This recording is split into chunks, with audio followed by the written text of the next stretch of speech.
Assalamualaikum warahmatullahi wabarakatuh. Kali ini saya akan mengupdate harga telur untuk hari ini ya. Berapa harga telurnya?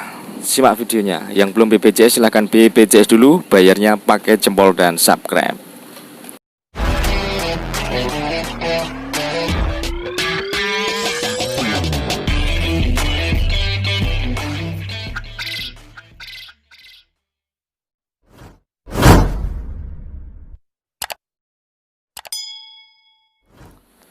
Oke teman-teman, untuk harga telur pada saat ini itu adalah jatuh-jatuhnya harga telur, drop-dropnya harga telur.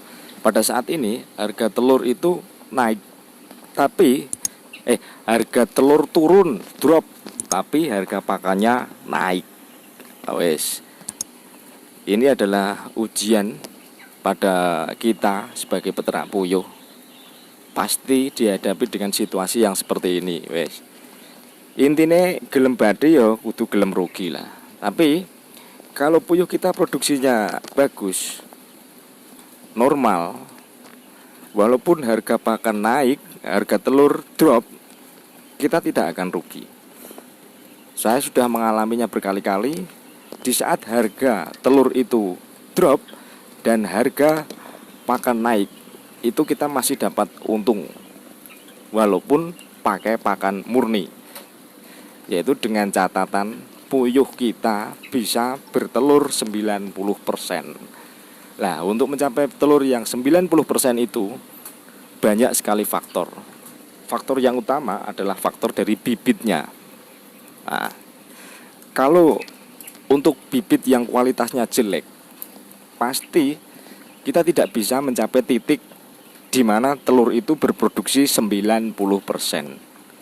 Makanya untuk teman-teman yang baru belajar ternak puyuh, jangan kita asal-asalan untuk membeli bibit. Kita harus tahu rekomendasi dari peternak-peternak yang sudah senior, beli bibitnya di mana. Ya, jangan kita tergiur dengan harga murah yang diposting di lapak. Kebanyakan kan banyak dari peternak-peternak pemula yang baru belajar, mereka suka buka-buka lapak di Facebook. Mereka tergiur dengan harga bibit murah, ya. Nah, jangan tergiur dengan harga bibit murah. Kecuali untuk keadaan yang saat ini, itu memang harga bibitnya murah. Ya, waspadalah kalau membeli bibit di bawah harga normal. Ya, itu pasti ada yang tidak beres. Nah, untuk saat ini bibit itu adalah murah-murahnya bibit. Kemarin saya beli usia 0 hari, kalau untuk saat ini itu sudah dapat usia 1 minggu. Jadi kalau untuk 3 minggu kemarin harga bibit 0 hari, kalau sekarang itu sudah dapat yang usia 1 minggu. Sama harganya, beda usia. Karena biasanya dalam keadaan yang seperti ini, itu banyak sekali peternak-peternak puyuh yang kebingungan menjual telurnya. Akhirnya mereka tidak mau untuk menambah populasi. Padahal menurut pengalaman saya, kalau pada saat yang seperti ini adalah saat yang tepat untuk menambah populasi, di mana harga bibit itu sangat murah.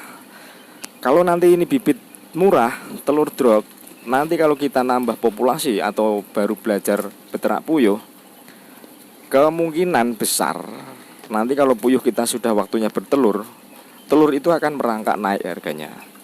Pengalaman saya seperti itu. Setelah drop nanti akan merangkak naik.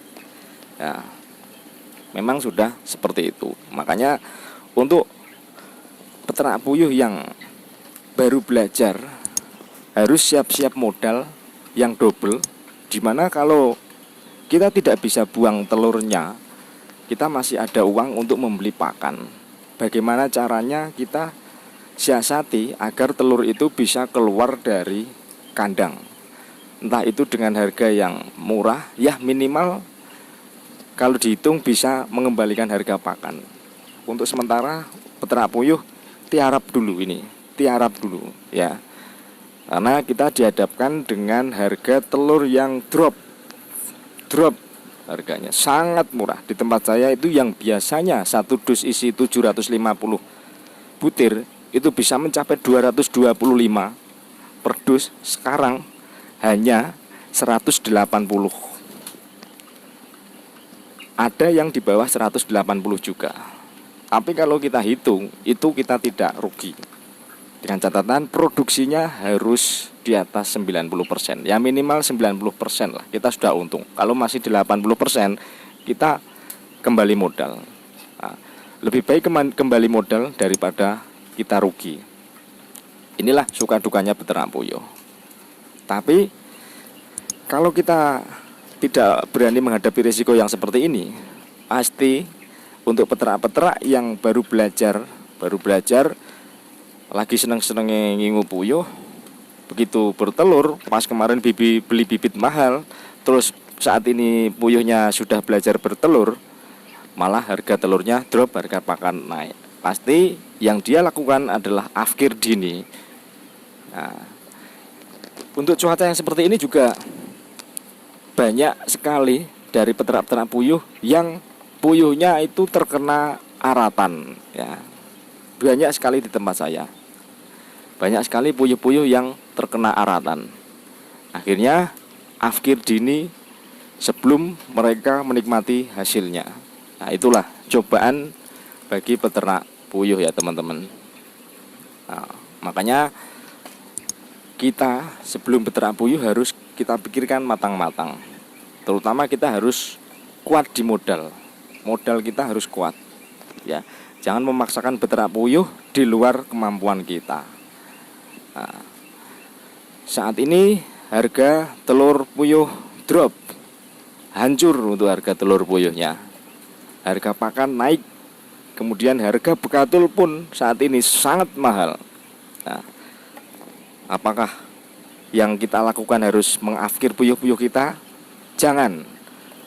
Kondisi seperti ini hanya berlangsung beberapa bulan saja. 1 bulan, 2 bulan nanti akan berlangsung normal lagi. Untuk kondisi seperti ini kita tiarap dulu. Kita jangan mengejar keuntungan yang besar. Nah, karena kita sulit untuk membuang telur.